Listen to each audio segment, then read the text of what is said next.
think the noes have it, the noes have it. Right. Before I begin proceedings, I would like to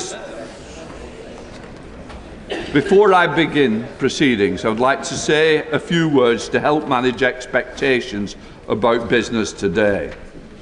More than 160 members have indicated that they wish to speak in the first debate.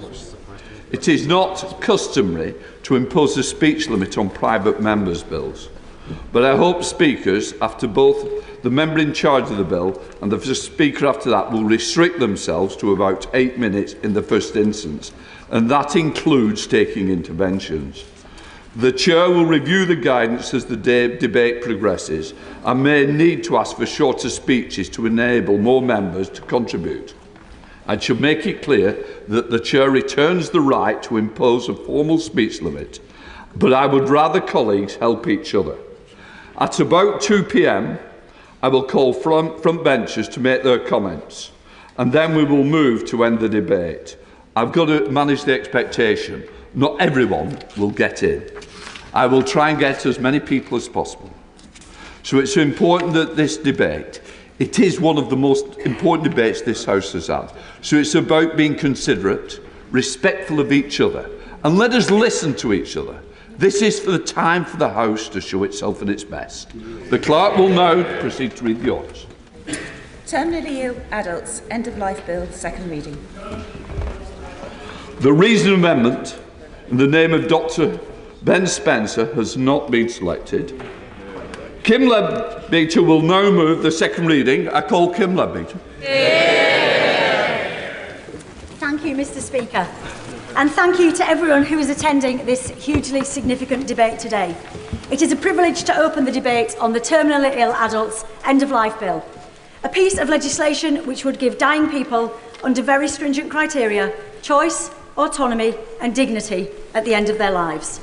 I welcome this debate on this hugely important issue, and I beg to move that the bill be read a second time. And let me say to colleagues across the House, particularly new colleagues, I know that this is not easy.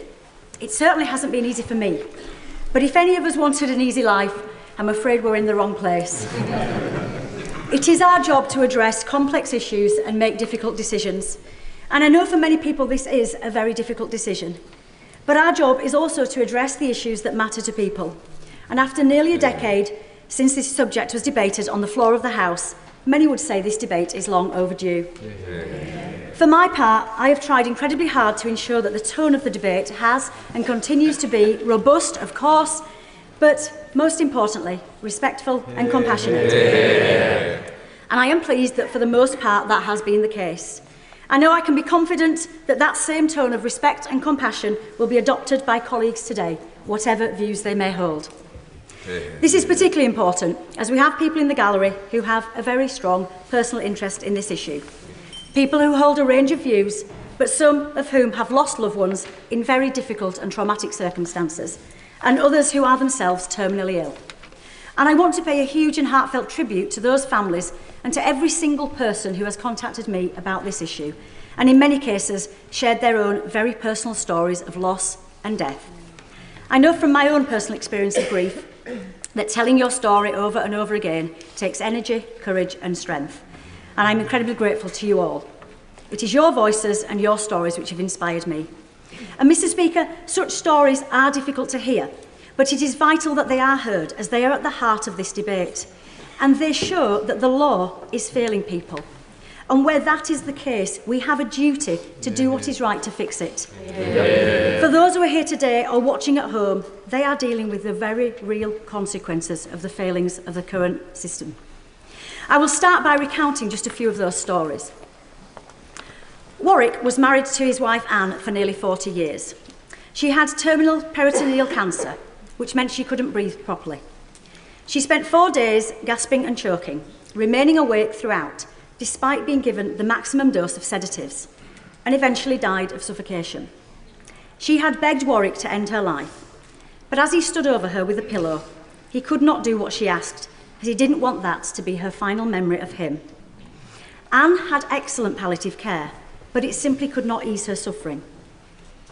Tim fell in love at first sight when he met his wife Louise.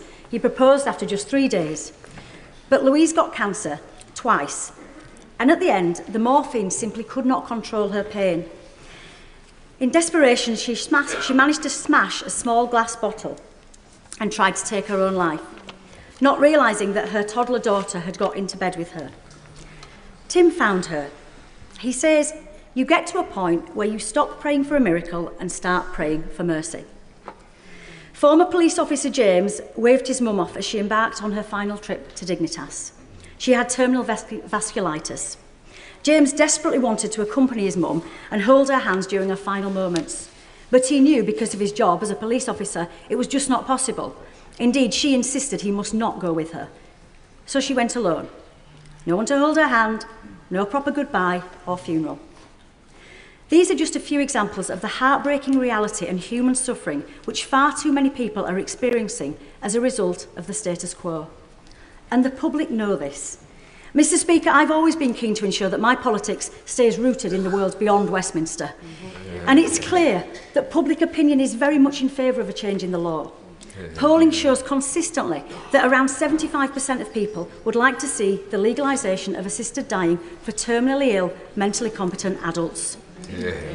These findings are significant, but it may not be that surprising that most people believe, as I do, that we should all have the right to make the choices and decisions we want about our own bodies. And let's be clear, we are not talking about a choice between life or death. We are talking about giving dying people a choice of how to die. So, Mr. Speaker, let us examine what that choice currently looks like. I do not have a legal background, but I've always been driven by a strong sense of injustice. If I see a problem, I will do everything I can to try and solve it.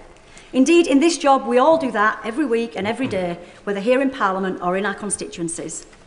And when 4 former directors of public prosecutions, including the Prime Minister, and 2 former presidents of the Supreme Court, and many lawyers all agree that the law needs to change, surely, Mr. Speaker, we have a duty to do something about it.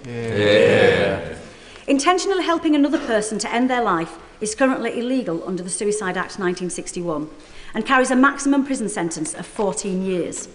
This includes family and friends helping someone who is terminally ill to die, both in the UK and overseas.